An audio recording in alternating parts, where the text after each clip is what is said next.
My name is Loretta Vance. On the 4th of July, 1971, my sister's husband stood at a public grill and told a crowd of grown men that I'd been carrying coffee for a living since Truman was president. He said it loud. He was holding a serving fork over a loaded paper plate, waving it like a man conducting a band. And I kept pouring. I never once set the pot down. His name was Dale. He was a foreman, and he liked the sound of that word. There were 41 union men in front of that grill, plus the local president, and Dale played to every one of them.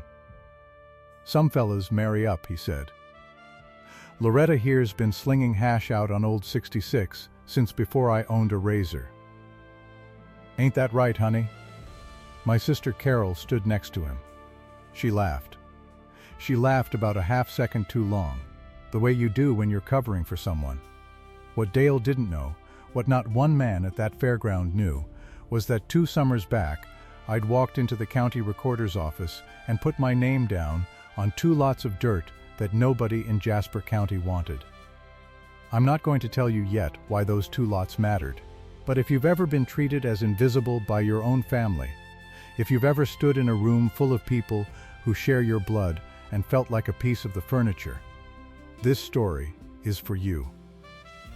Before I go on, do me one small thing. Subscribe, so a story like this can find the next quiet person who needs it. And tell me in the comments what town you're watching from. I want to see how far a Route 66 story can travel. Now, let me take you back and tell it right. Loretta Vance came to that counter in 1949. I was 36 years old and already a widow. My husband, Tom, went to sleep one night in the spring of '48 and simply did not wake up. His heart. No warning, no long goodbye, just an empty side of the bed and a lot of years to fill. We never had children. So when the chance came to wait tables at the Blue Star Cafe, out on the east edge of Joplin, where old Route 66 ran flat toward the state line, I took it.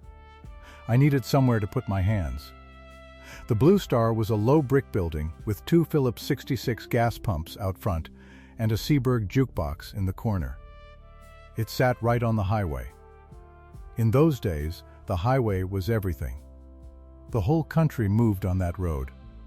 Salesmen, families, soldiers heading home, truckers hauling freight from Chicago to California. They all came off that pavement hungry and tired, and they all needed a cup of coffee and a place to sit. I worked that counter for 22 years. 22 years on my feet. I want you to understand what kind of place it was. It was the kind of place where I fed men who couldn't pay.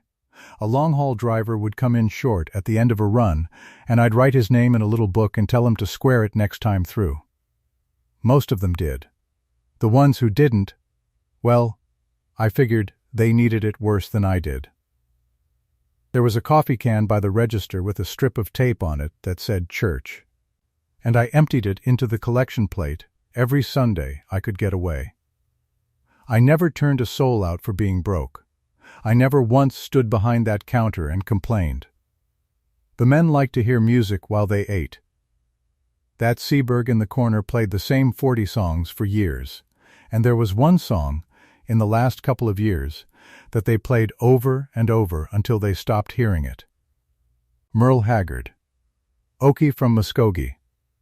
A driver named Earl Bragg would come in off the road, drop a nickel in the slot, and holler across the room, "Play me Okie from Muskogee, Loretta, and pour me the strong stuff."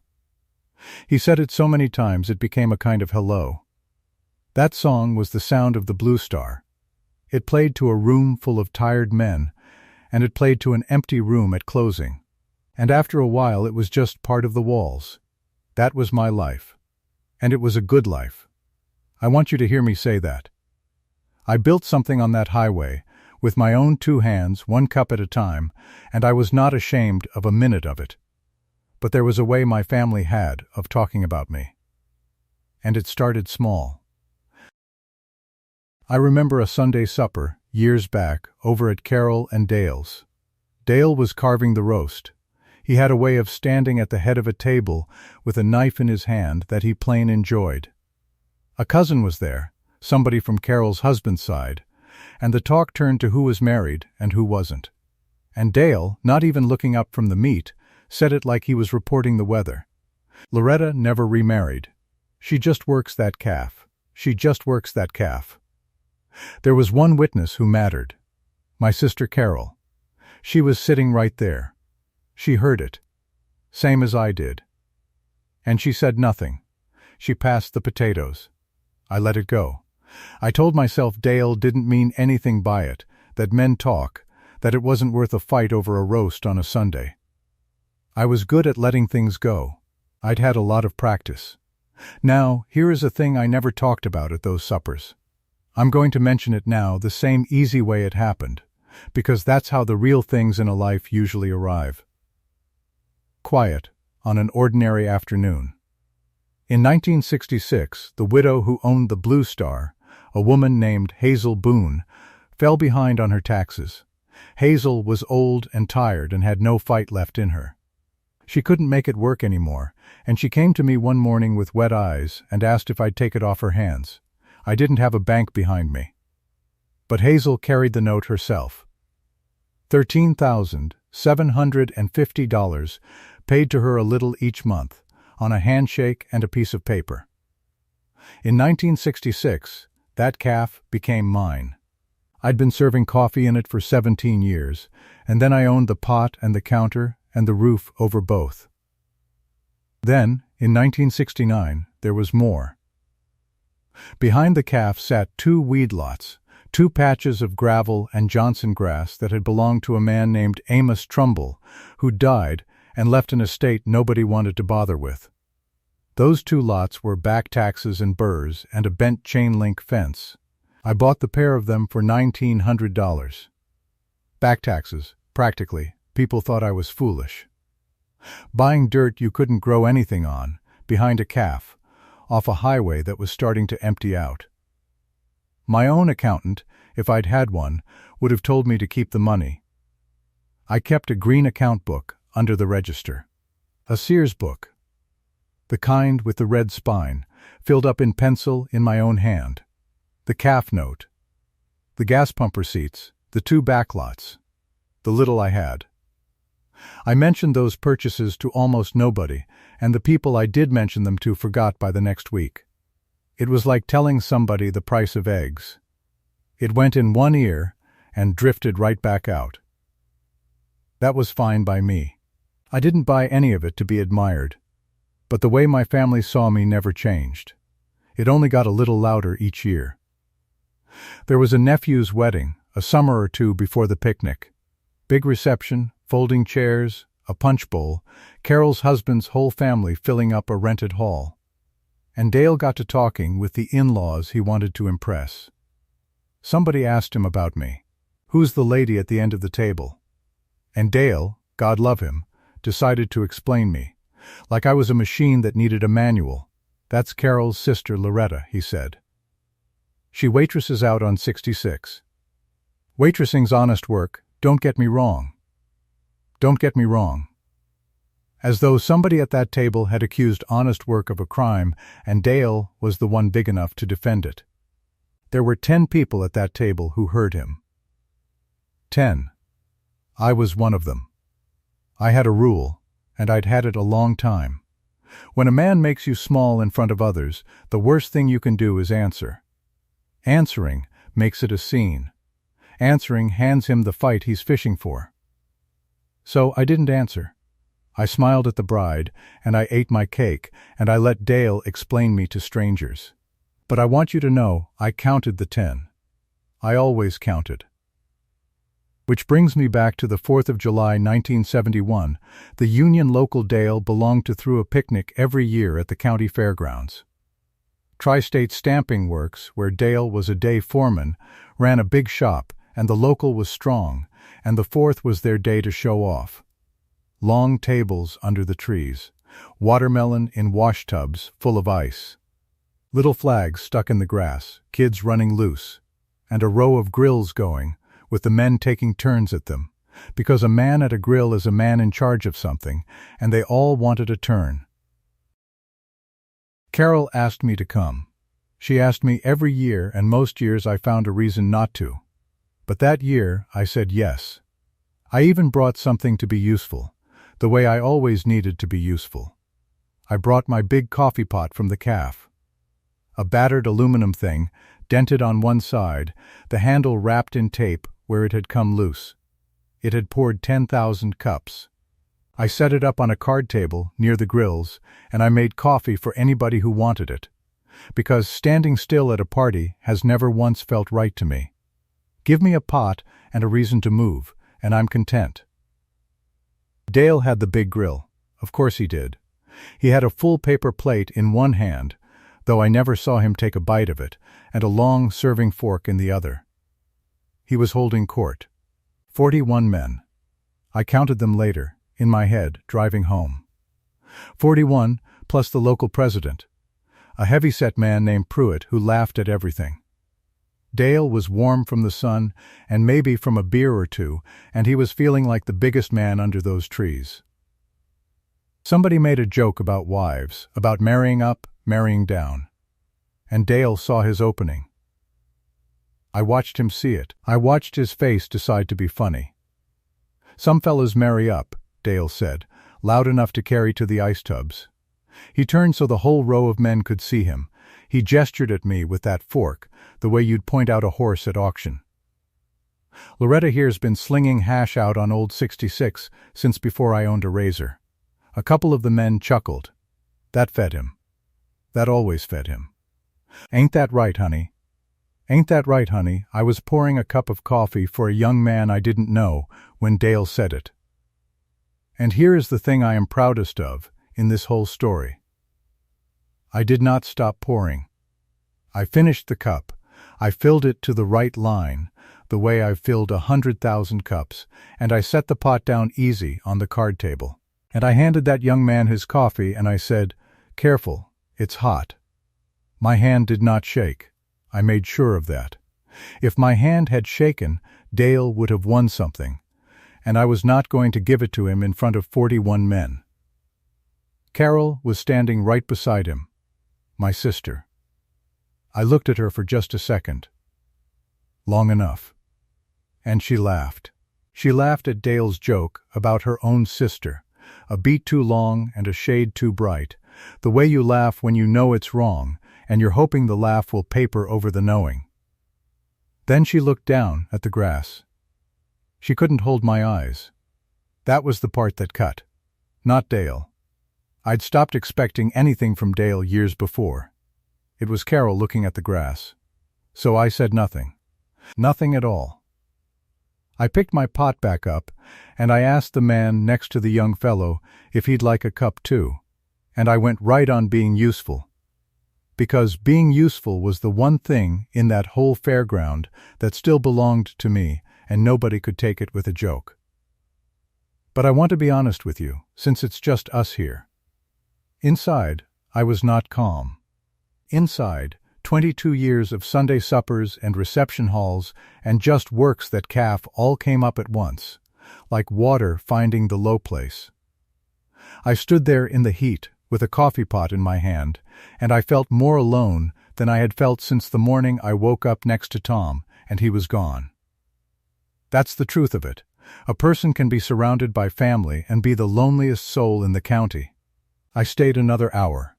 I want you to know that too. I didn't storm off. I didn't give anybody the satisfaction of a scene, not even a small one. I poured coffee until the pot ran dry, and I rinsed it at the spigot, and I told Carol the potato salad was good, and I got in my Ford, and I drove home. It was full dark by the time I pulled in behind the Blue Star. The cafe was closed.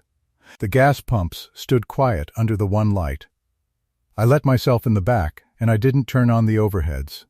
I just switched on the little bulb by the register, the one I kept for counting out at the end of a night.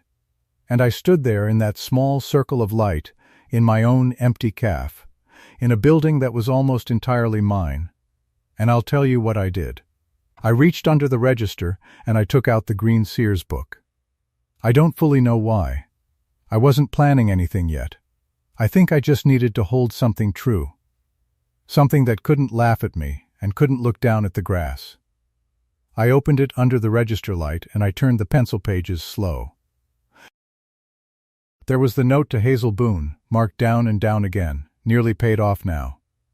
There was the calf, mine or as near as made no difference. There were the gas pump numbers, the little commission I earned selling fuel through my jobber, Ozark Line Oil. A steady trickle, month after month. There was the daily cash, honest and countable.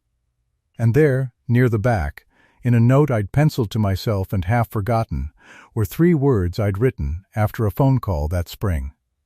Cartwright, backlots? Cartwright Freight Lines had been after me for months. A dispatcher named Cartwright had called the calf twice, then a third time, asking about those 2 weed lots behind the building. He wanted to lease them. He wanted to gravel them out and use them as a relay yard, a place where his rigs could pull off the highway, turn around, swap trailers, and get back on the road. I'd told him I'd think about it. I'd been thinking about it for months, without doing a thing, because I do everything slow and careful and I hate to be rushed. I sat down on the stool behind the register with that book open on my knees, and for the first time all day I felt the ground under me again. Not because of what the book said I was worth. Because of what it said I was. It said I was a woman who had quietly, without asking anyone's permission, built a whole life out of a highway and a coffee pot. And no fork waved over a paper plate could rewrite a single line of it. But I still didn't fully understand what I had. Not yet.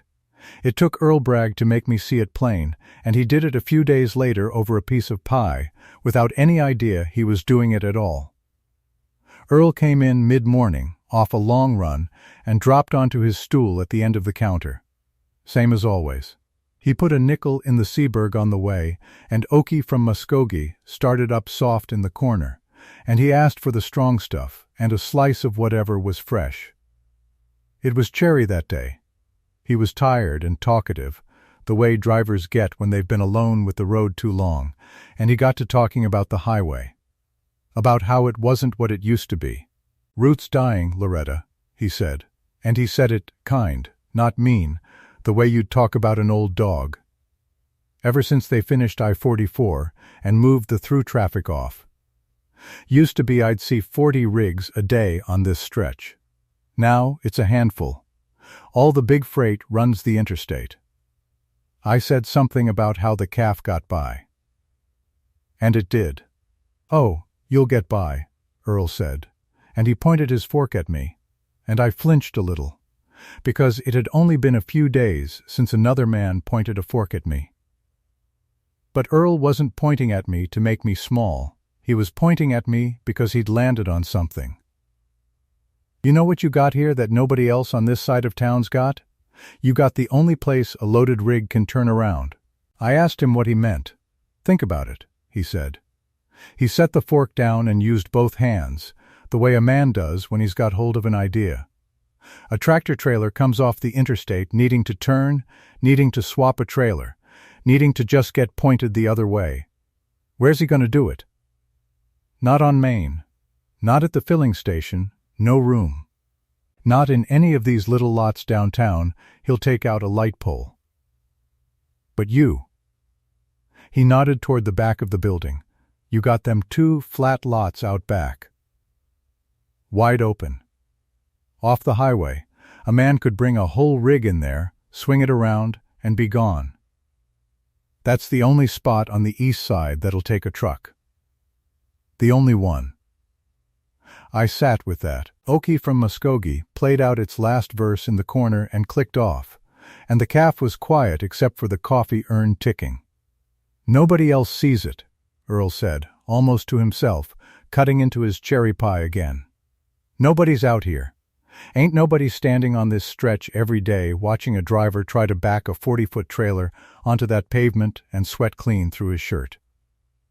But you've seen it 1,000 times, standing right there at that window. You just never had to think about it, because it was free." He was right. My God, he was right, and I had been looking at it for 2 years without seeing it. The whole world thought those 2 lots were worthless weeds behind a dying calf on a dying road. Earl Bragg, over cherry pie, had just told me the exact truth. The value wasn't the road out front anymore. The road out front was gone.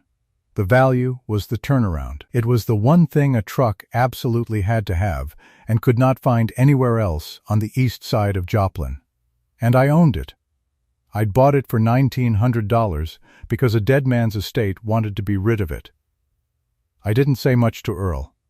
I refilled his cup, and I told him the pie was on the house, and he argued, and I won.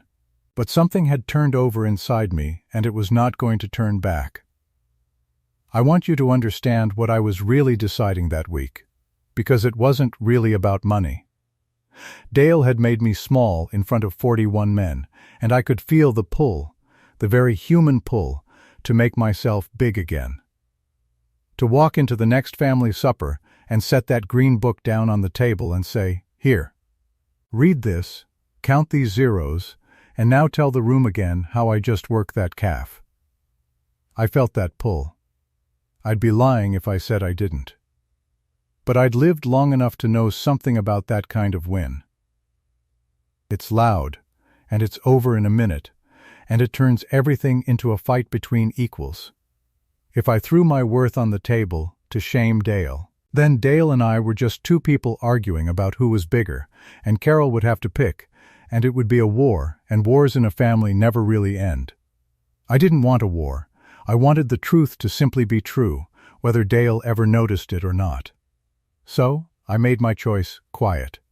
The morning after I'd sat with that ledger, and a few days after Earl showed me what I was standing on, I picked up the telephone in the back of the calf. I called the number the Cartwright dispatcher had left, and I told him I'd lease him the 2 backlots for his relay yard. The terms were simple, and they were good. $215 a month paid to me, every month, and Cartwright Freight would grade the lots and gravel them at their own cost, turning my patch of weeds and burrs into a hard, flat yard a loaded rig could use around the clock. $215 a month for dirt I'd nearly forgotten I owned. And the improvements were mine to keep when they left. I signed it a day later. I sat at the end of my own counter with a pen, and I put my name down, Loretta Vance, on a lease that changed everything. And there was no one there to see it, but me and the empty stools. I told not one soul in my family. Not Carol, not Dale, Lord knows. I didn't drive to anybody's house to announce it. I just signed my name, the same steady hand that had poured a cup of coffee while Dale played me for a laugh, and I filed my copy in the green book under the register, right next to the note about the calf and the deed to the lots. I had crossed a line, and there was no walking back over it. Not the lease, exactly. The lease was just paper. The line was inside me.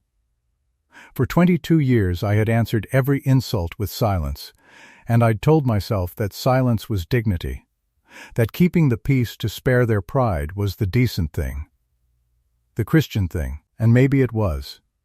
But that week I learned something silence alone had never taught me. Silence by itself is just a woman taking it. Silence with a signed fact underneath it, filed and true and on the record, that is something else entirely. That is a woman who has already won, and simply hasn't mentioned it yet. Dale had no idea. That's the part I keep coming back to, all these years later. That whole long summer, Dale went right on being the foreman, right on being the biggest man under the trees. He did not know that his wife's sister, the waitress, the woman who just works that calf, had just put her name on the one piece of ground on the east side of town that a truck couldn't do without. He did not know that in a few short weeks, the gravel trucks would come and lay down a yard behind my building. He did not know that the whole ground was shifting under his feet while he stood at that grill feeling tall. He did not know. But I did. And so, now do you. The graders were coming Thursday. Cartwright's first rigs would start turning in that yard before the month was out. and Dale Kessler, day foreman at Tri-State Stamping Works, proud of his title and his union card, was about to find out, slower than anybody, last of all, that the woman he'd pointed a fork at was already standing on higher ground than he would ever reach. He just didn't know it yet. The morning after the picnic, I did not sleep in. I was up before the sun cleared the water tower. I made coffee in my own kitchen, in a cup that was mine, in a building that was mine.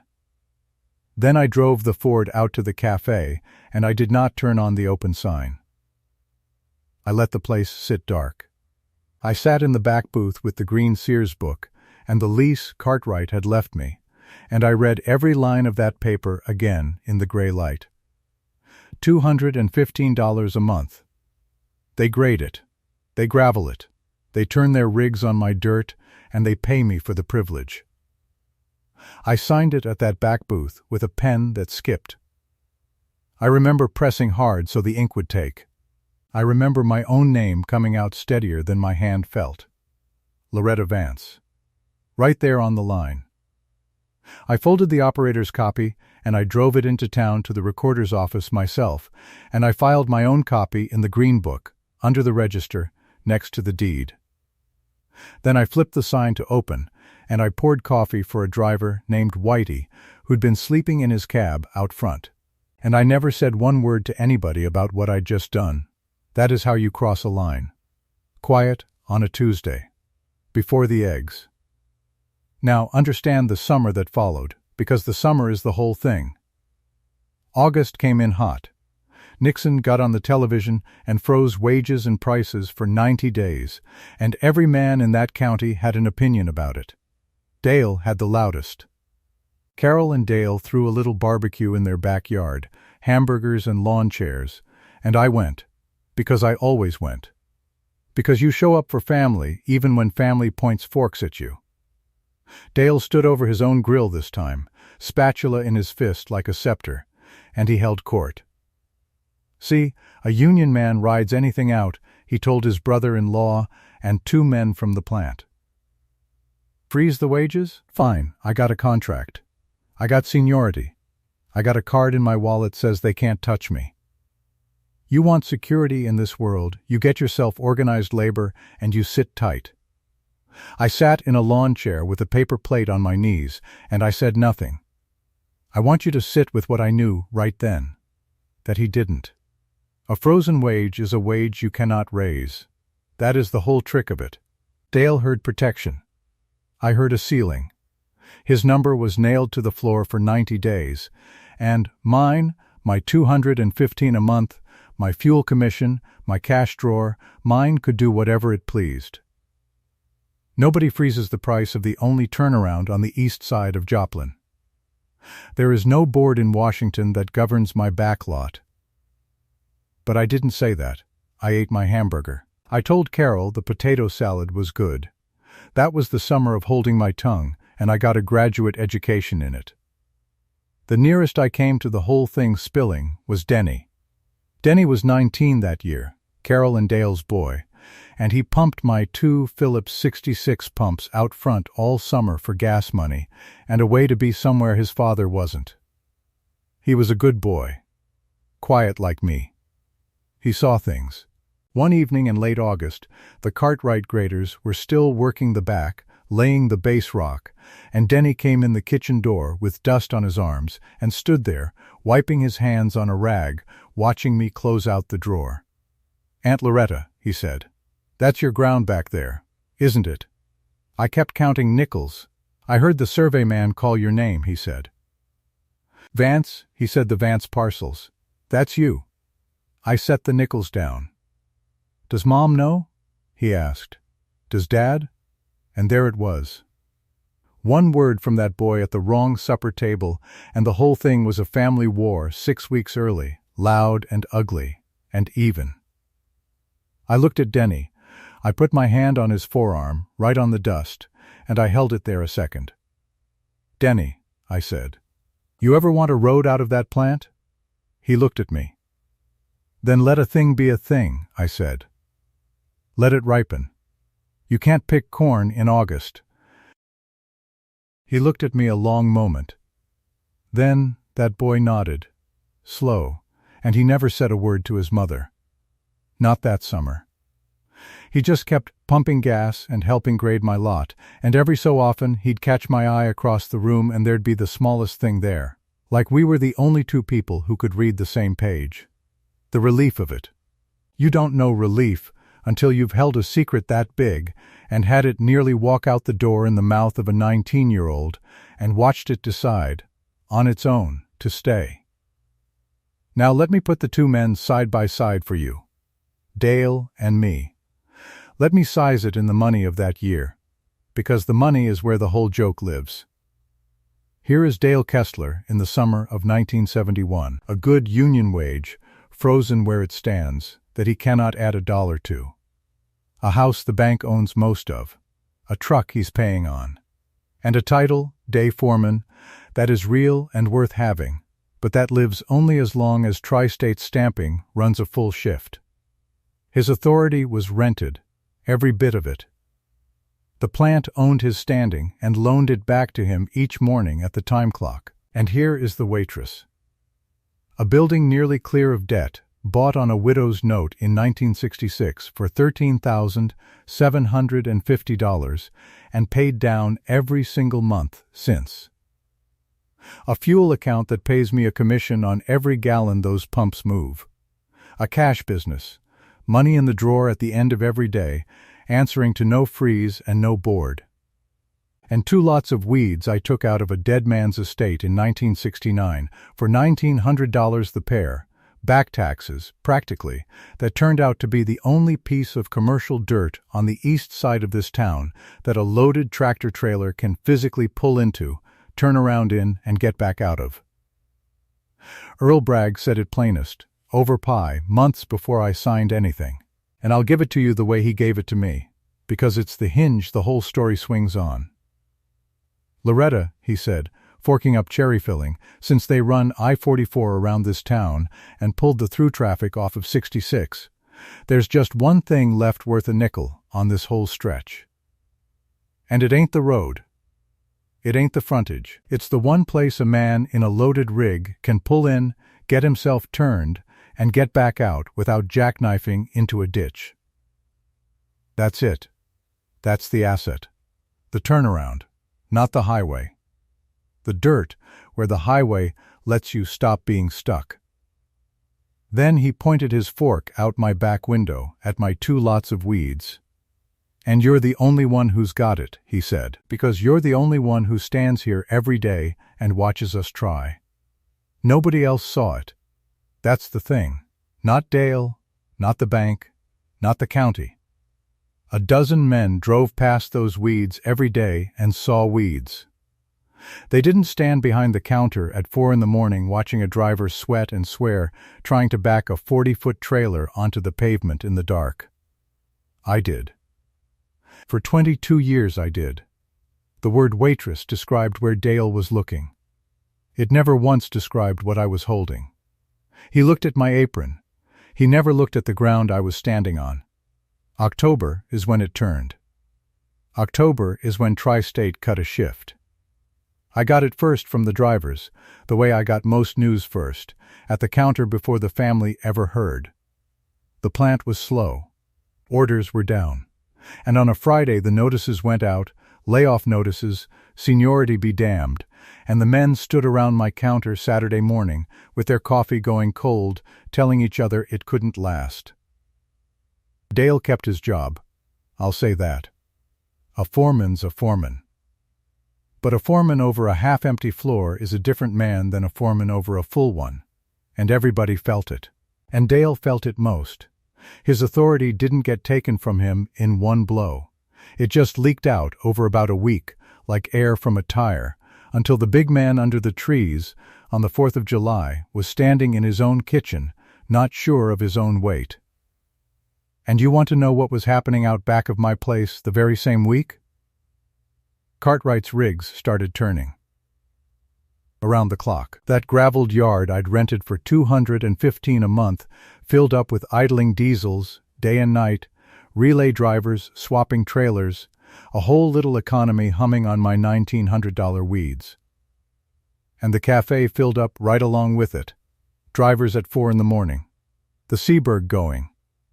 Eggs by the dozen. My cash drawer fat. Picture the two lines crossing. Truly picture it. Dale standing, sliding down through that October. My yard, my counter, my drawer, all climbing.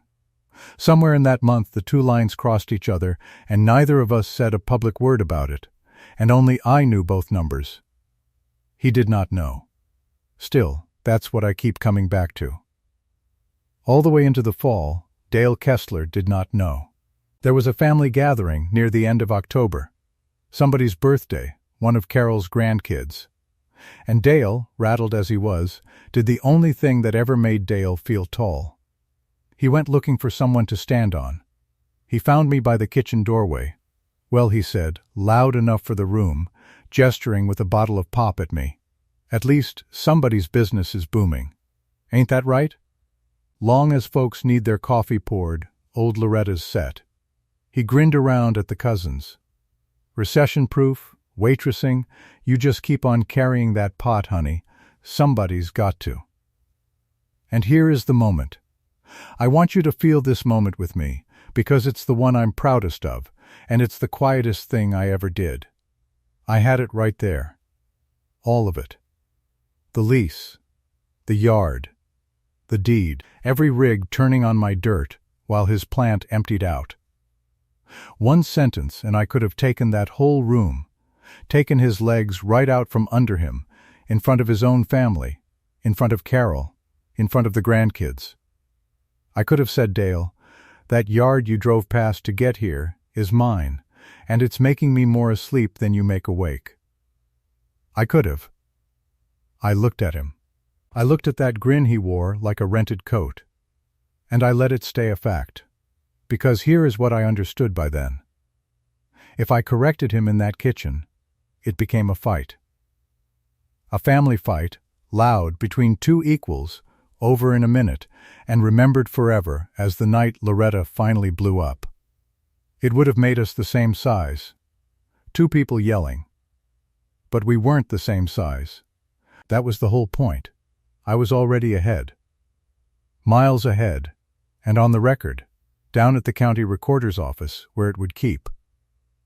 You don't climb down off higher ground to arm wrestle a man on the flat. You just stay up where you are and let the ground do the talking when the ground is ready. So I smiled at Dale. I said, somebody's got to, Dale, and I went and cut the birthday cake. Carol watched me do it. I caught her eye for just a second across that kitchen, and I saw something in my sister's face I hadn't seen before. Not quite shame yet. But the front edge of it. The first crack.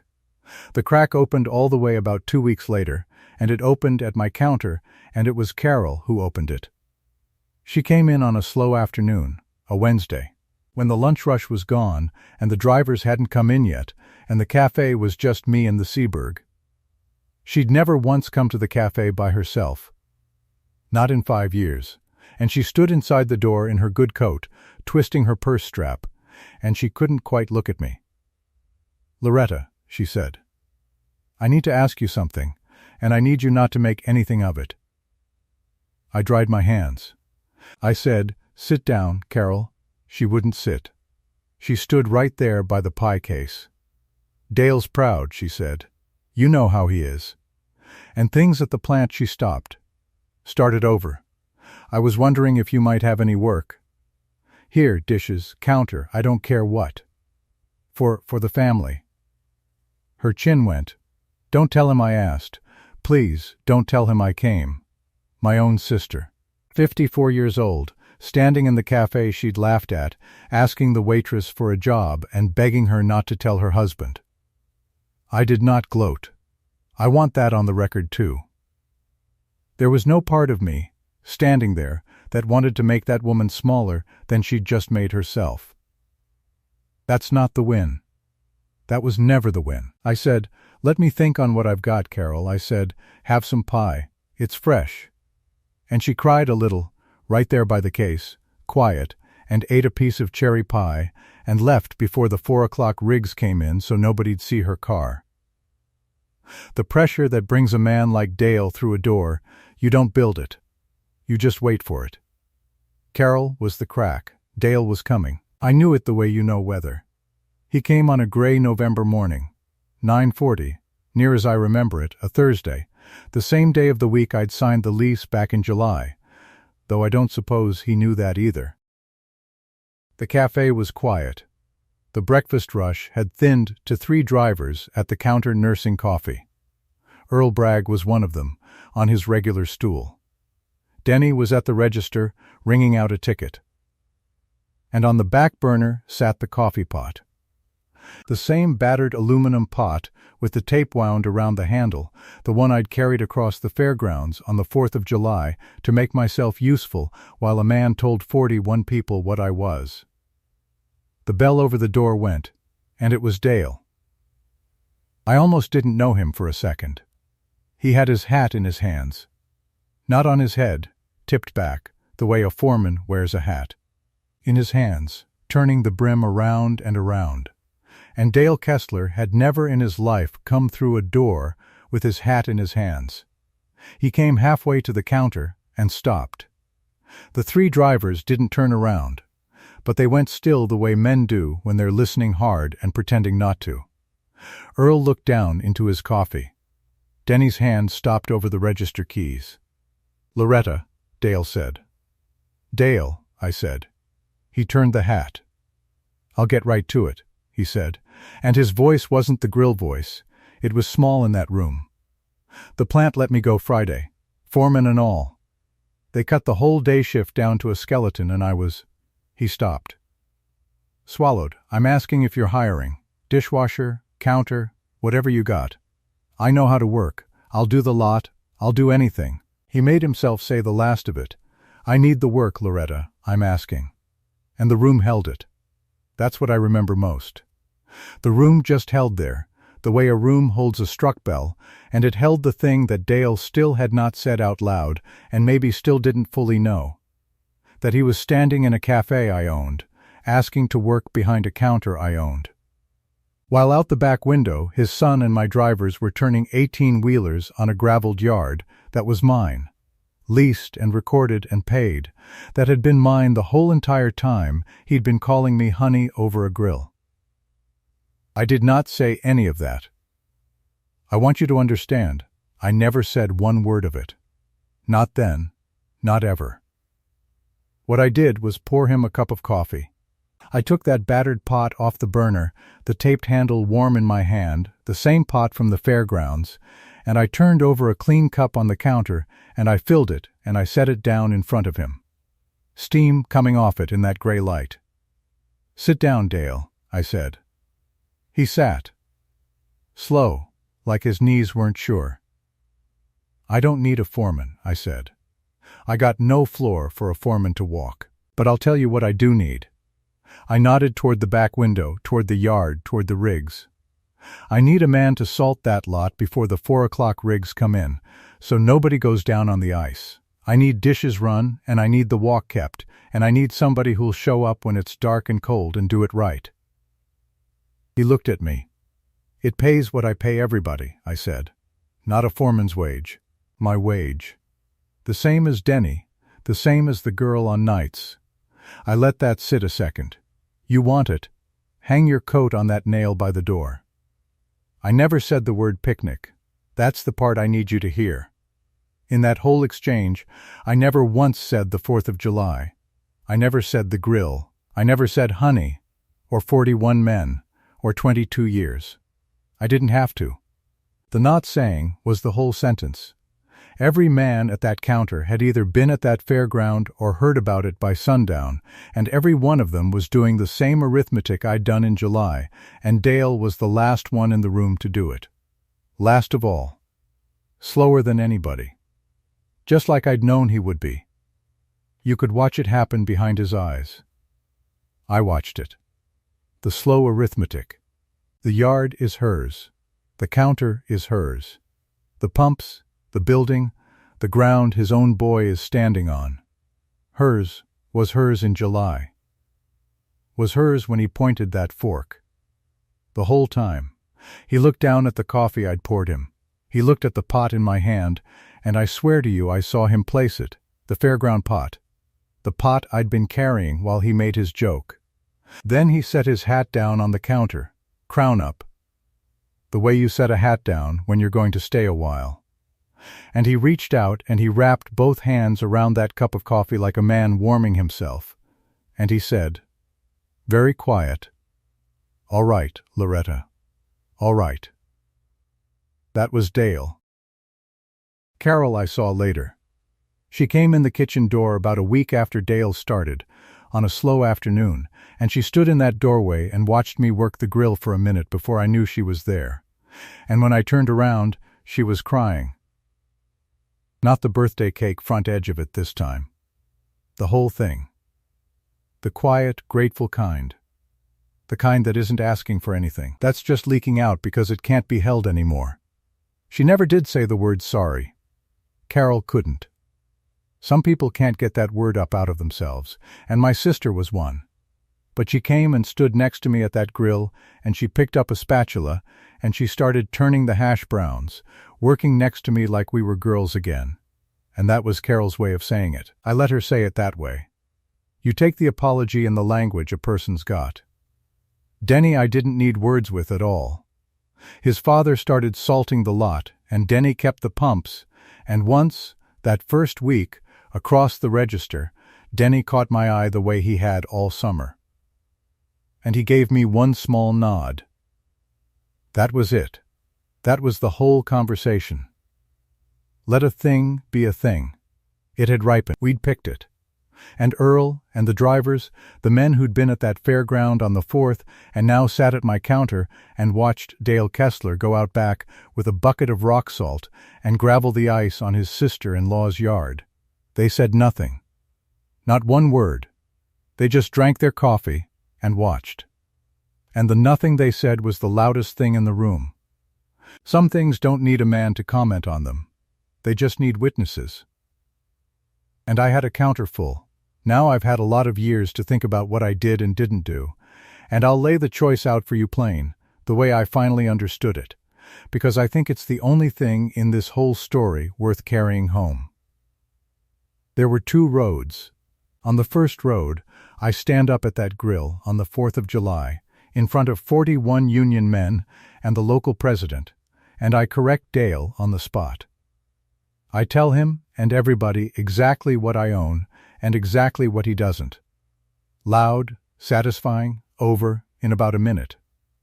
And for the rest of my life, it's the day Loretta finally lost her temper, a family argument between 2 equals. And Carol picks his side, because that's her husband, and the whole thing curdles into 20 more years of who said what. On the second road, I say nothing at all. I let the county recorder correct him. 4 months later. Quiet. In ink. No temper, no scene, nothing to take sides over. Just a fact, sitting on the record, ripening. Until the man walks through my door on his own and does the arithmetic himself. I chose the recorder. Because a temper is loud, and it's over in a minute, and then it's just your word against his. But a fact filed at the courthouse keeps. It doesn't need me to raise my voice. It doesn't even need me in the room. It just sits there, being true, day after day, until the world comes around to it. Silence by itself is just a woman taking it. I said that in the beginning. But silence with a signed fact underneath it, filed and recorded and paid on the 1st of every month, that's a woman who already won and simply hadn't mentioned it yet. I chose the fact. Facts keep. It's spring now, as I tell you this. Let me leave you where I'm sitting. It's first light at the Blue Star. There's a cup of coffee cooling on the counter in front of me, steam gone thin. Out the back window, the relay yard is full, a dozen rigs idling in the gray, drivers stretching by their cabs, waiting to turn. The Seeburg's playing to nobody in the corner, the way it does before the crowd comes, Merle Haggard low and lonesome to an empty room. And it's the finest sound in the world, a jukebox playing to nobody in a place that's all your own. Dale still salts that lot. He's learned to do it right. Gets there before the ice, spreads it even. He's a good worker when there's nobody to perform for, and it turns out that under the foreman there was a decent man all along who just needed the title knocked off of him. He came in this morning and hung his coat on the nail and said, "Morning, Loretta," and he meant it. Just that. Morning, Loretta, 2 plain words, and no fork in them anywhere. Carol brings pie on Sundays again. We don't talk about the 4th of July. We never will. That's all right. Not everything needs saying out loud. Some of it just needs to stop. I'll give you one dry line about Dale, and then I'll let him be. He looked at my apron for 22 years. He looked at it at the Sunday suppers, and at the wedding, and over that grill on the 4th of July with a plate in his hand and 41 men laughing. 22 years, he looked right at that apron, and he saw the whole of me in it. A waitress. A woman who just works that calf. He never once looked down at the ground I was standing on. And I owned that too. That's the story. That's all of it. My name is Loretta Vance. I came to that counter in 1949, and I have been carrying coffee since Truman, and every single word of that is true, and not one word of it was ever the point. So here's what I'll ask you, before I get up and flip the sign and let the drivers in. If there's a quiet person in your life, a person everybody's decided is just the apron they wear, just the job they do, somebody your family talks over at the supper table, do me one kindness. Look again. Look at the ground they're standing on, and not just the apron. Because you would be surprised, you would be so surprised, how many quiet people own a great deal more than they've ever mentioned, and then leave them a comment, right here, and tell them so. And while you're at it, tell me the name of your town. I still want to see how far a Route 66 story can travel. Now the coffee's ready, and the 4 o'clock rigs will be the morning rigs soon enough, and I've got a counter to open. Morning, Dale. Hang your coat on the nail.